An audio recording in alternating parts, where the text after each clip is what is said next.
இன்றைய தினம் உலக சந்தையில் தங்கத்தின் விலை கிட்டத்தட்ட 1.3% இறங்கி காணப்படுகின்றது. வெள்ளி கிட்டத்தட்ட 2.5% இறக்கத்தோடு இருக்கிறது. ஆனால் அதே அளவுக்கு இந்தியாவில் தங்கத்தின் விலை குறையவில்லை. உலக அளவில் தங்கத்தோட விலை குறைந்தாலுமே ஏன் இந்தியாவில் விலை குறையறதில்லை அப்படின்னு பார்த்தீங்கன்னா, அதுக்கு முக்கிய காரணம் இந்திய ரூபாயினுடைய மதிப்பு. இந்திய ரூபாயினுடைய மதிப்பு அகெயின்ஸ்ட் அமெரிக்கன் டாலர். இந்திய ரூபாயோட மதிப்பு குறைஞ்சிக்கினே போகுது.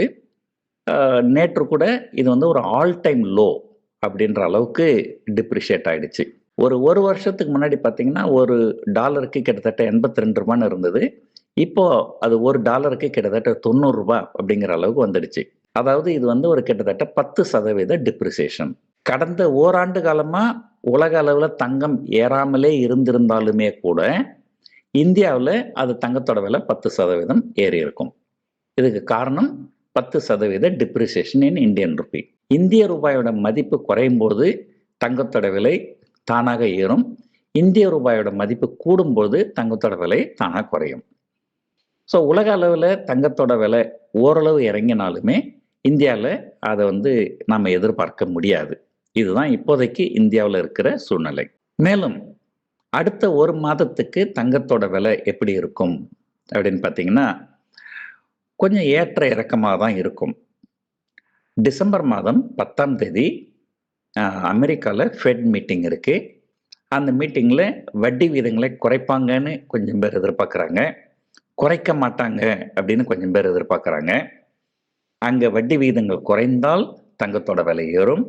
வட்டி விகிதங்கள் குறைக்கப்படவில்லை என்றால் தங்கத்தோட விலை இறங்கும். ஸோ ஒரு நாள் ஒரு செய்தி வருது, அங்கே வட்டி விகிதங்கள் குறைப்பாங்கன்ட்டு. அடுத்த நாள் இன்னொரு செய்தி வருது, வட்டி விகிதங்கள் குறைக்க மாட்டாங்கன்ட்டு.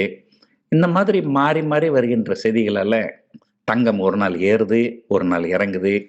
இந்த மாதிரி ஒரு ஏற்ற இறக்கத்தோடு கடந்த சில நாட்களாக இருக்கிறது. இந்த நிலை 10ஆம் தேதி வரை கண்டிப்பாக தொடரும். ஒரு நிலையான ஒரு டைரக்ஷன் தங்கத்தில் இருக்காது. 10ஆம் தேதி அந்த ஃபெட் மீட்டிங் முடிந்து அவங்களுடைய இன்ட்ரெஸ்ட் ரேட்டு ஏற்ற போகிறாங்களா இல்லையா, இறக்க போகிறாங்களா, அதை பொறுத்து அதுக்கு அடுத்த 20 நாட்களுக்கு தங்கத்தோட விலை ஒரு சில மாற்றங்கள் இருக்கும்னு எதிர்பார்க்கலாம். பார்ப்போம். இந்திய ரூபாயோட மதிப்பு குறைகின்றது. உலக அளவில் சிறிது அசாதாரண சூழ்நிலை, இன்ட்ரெஸ்ட் ரேட் பொறுத்த வரைக்கும் அன்சர்டனிட்டி நிலவுகின்றது. இதனால தங்கத்தோட விலை ஏற்ற இறக்கமாக இருக்கிறது.